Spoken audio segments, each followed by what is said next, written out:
Nikki murder case से जुड़ी इस वक्त की एक बड़ी खबर आ रही है। नोएडा पुलिस ने निक्की के जेठ रोहित भाटी को भी गिरफ्तार कर लिया है और पुलिस ने मुखबिर की सूचना के आधार पर रोहित को सिरसा टोल प्लाजा के पास से गिरफ्तार किया और निक्की की बड़ी बहन कंचन ने शिकायत में जिन आरोपियों के नाम दिए थे उनमें रोहित भाटी का नाम भी शामिल है। इससे पहले रविवार को पुलिस ने निक्की की सास दयावती को गिरफ्तार किया। वहीं निक्की का ससुर सत्यवीर अभी तक पुलिस की गिरफ्त से फरार है। पुलिस की 8 सदस्यों की टीम लगातार दिल्ली एनसीआर के अलग अलग इलाकों में तलाश कर रही है। 8 टीमें हैं ये जो तलाशी में जुटी हुई हैं। वहीं कोर्ट ने निक्की के पति विपिन को 14 दिन की न्यायिक हिरासत में भेज दिया है। इससे पहले रविवार को जब पुलिस विपिन को मेडिकल के लिए ले जा रही थी तो उस दौरान उसने भागने की कोशिश की पुलिस की पिस्टल छीनकर, जिसके बाद पुलिस ने एनकाउंटर के बाद उसे गिरफ्तार कर लिया। विपिन के पैर में गोली लगी है, फिलहाल अस्पताल में है जहां पर उसके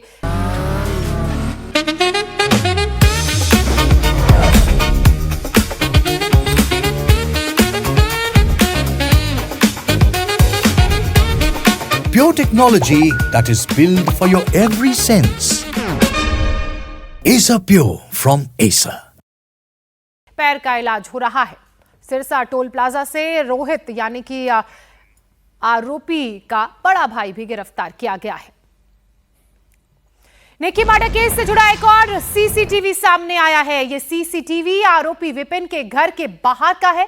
सीसीटीवी में आरोपी विपिन एक दुकान पर खड़ा नजर आ रहा है और फिर अचानक से वो घर के अंदर चला जाता है और कुछ ही सेकंड में भागता हुआ फिर बाहर आता है। उसके बाद घर के बगल में बनी दुकान के मालिक को बुलाता है और उसके बाद पूरे इलाके में शोर शराबा मच जाता है। तो ये तस्वीर आप देख रहे हैं, ये विपिन के घर के बाहर की तस्वीर है जिस दिन ये घटना हुई थी। और इस घटना में आप देखिए कि किस तरह से गोले में नजर आ रहा है विपिन। पहले यहां बात करता है, फिर घर के अंदर जाता है, फिर भागकर बाहर आता है। उसके बाद इलाके में अफरा तफरी मच जाती है। अब निक्की के परिवार वाले न्याय की मांग को लेकर आज फिर से प्रदर्शन करेंगे। निक्की के परिवार वालों की मांग है कि आरोपियों के घर पर बुलडोजर एक्शन होना चाहिए और साथ ही आरोपियों को सख्त से सख्त सजा देनी चाहिए।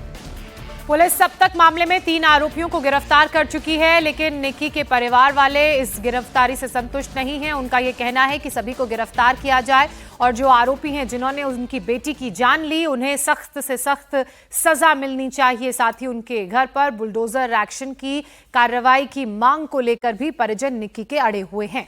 देखिए ज्योत्सना, इस पूरे मामले के अंदर सबसे पहले आरोपी पति विपिन, जिसने पुलिस कस्टडी से फरार होने की कोशिश की, उसके पैर में गोली लगी, एनकाउंटर हुआ, उसको पकड़ा गया और 14 दिन के लिए जेल भेज दिया गया। इसके साथ ही जो आरोपी विपिन है उसकी मां को भी रात को गिरफ्तार किया गया और अब से थोड़ी देर पहले पुलिस ने आरोपी के बड़े भाई यानी कि निक्की के जेठ रोहित भाटी को भी गिरफ्तार कर लिया है टोल प्लाजा से। और इस वक्त की अगर मैं आपको तस्वीरें दिखाऊं, परिवार इंसाफ की मांग कर रहा है।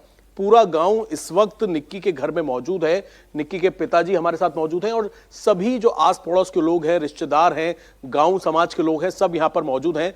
और सबकी यह मांग है कि जिस तरीके से पिछले 10 साल से लगातार विपिन टॉर्चर कर रहा था अपनी पत्नी को, साथ ही जो दूसरी बहन है उनको भी टॉर्चर किया जा रहा था, सारी मांगे पूरी करने के बावजूद इनकी बेटियों को परेशान किया जा रहा था। हमारे से निक्की के पिताजी मौजूद हैं। सर, अब जो जेठ है रोहित, उसको भी गिरफ्तार कर लिया गया है। पूरा गांव, पूरा समाज आपके साथ यहां पर बैठा हुआ है। आज भी आप लोग कोई प्रोटेस्ट करने वाले हैं, क्या मांगे हैं? क्योंकि पिता जो है वो अब तक पुलिस की कस्टडी से बाहर है। देखो, मैंने 2016 में नोटबंदी में शादी की थी और शादी ना तो हाई फाई ना नॉर्मल, मीडियम साइड की जो शादी होती है वो शादी की थी। शादी में स्कॉर्पियो दी थी और छूचक में बुलेट मोटरसाइकिल दी थी। अब मेरा कहना यह है कि ऐसे दरिंदे को तो फांसी की सज़ा होनी चाहिए। मैं न्याय से कोर्ट से ये मांगूंगा न्याय कि जैसे दरिंदे, जैसे मेरी बेटी जलाई है ऐसी इनको सज़ा मिलनी चाहिए। नहीं तो कोई बेटी पढ़ाएगा नहीं, ना कोई पाल पाएगा। इस तरीके से होता रहेगा तो फिर बेटी को कौन पालेगा? मोदी सरकार कहती है कि जी बेटी बचाओ और बेटी पढ़ाओ, तो ऐसे दरिंदे पैदा हो जाएंगे तो फिर कौन पालेगा बेटी को? सर, आपने जब नोटबंदी में शादी की, आप बता रहे हैं कि दहेज में जो डिमांड की गई, स्कॉर्पियो दी, बाद में आपने बुलेट भी थी छूछक में। इससे पहले बेटी ने आपको लगातार बेटी बता रही थी कि या उसे टॉर्चर किया जा रहा है, या बड़ी बेटी कंचन ने बताया कि उन्हें किस तरीके से उस घर में परेशान किया जा रहा था? नहीं, ये तो अभी 1 साल से ही हुई है। जो सामाजिक तौर होता हमारा, बेटी के साथ मारपीट की गई। हमने बेटी को फरवरी में मंगा लिया, जब इन्होंने ज़्यादा किया हल्ला, दोनों बेटी को बेटा जाकर ले आया, कोई हमने कोई बदतमीजी नहीं, कुछ नहीं, बेटा चुप गया, चुप बैठा कर ले आया लड़किन को। फिर 1-1.5 महीने बाद हमारी समाज बैठती है, जब समाज बैठी तो समाज ने कहा भाई बेटी तो हो ही जानी है, बेटी उनकी है। मैंने कि जी मैं कब रोक रहा हूँ, पर इनका सुधार तो होना चाहिए। ये रात को 12-12 बजे आ रहे हैं, 4-4 बजे आ रहे हैं, इनका सुधार करे, ये लड़का माफ़ी मांगे तो मैं भेज दूंगा। फिर वो लड़के ने माफ़ी मांग ली, बाप ने चाचा उन्हें जी हम जिम्मेवारी लेते हैं, आप भेज दो। हमने बिटिया भेज दी, जो सामाजिक तौर से होता है काम वो हमने सामाजिक तौर से कर दिया। जिस वक्त ये पूरी घटना हुई, मारा पीटा गया, जो वीडियो भी सामने आई है, वहाँ बच्चे भी मौजूद थे जो एक तरह से चश्मदीद भी हैं। कंचन ने भी वीडियो बनाने की वहाँ पर कोशिश की। उन्होंने क्या पूरा घटनाक्रम बताया कि अचानक से जिस दिन ये पूरा कांड हुआ, शुरुआत कैसे हुई, और क्योंकि देखा गया कि कंचन की भी मोबाइल पे हाथ मारा गया जब वो वीडियो बनाने की कोशिश कर रही थी। देखो बिटिया कंची तो थी नीचे, ये छोटी बिटिया थी ऊपर, ये सारे लोग ऊपर थे।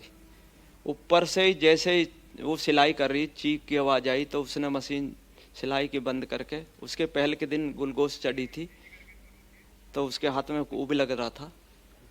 जैसे ही उसने देखा तो उसकी बहन जलती हुई आ रही जीने में, उसने बिल्कुल अभय, ये पूरा घटनाक्रम जिस बहन ने अपनी आंखों से देखा होगा, जिन बच्चों ने अपनी आंखों से देखा होगा, वो बहुत ही दर्दनाक होगा। और उन्हीं बच्चों की गवाही ने आज आरोपियों को पुलिस की गिरफ्त में पहुंचाया है। हालांकि अभी ससुर की गिरफ्तारी होनी बाकी है। बहुत शुक्रिया अभय हमारे साथ जुड़ने के लिए।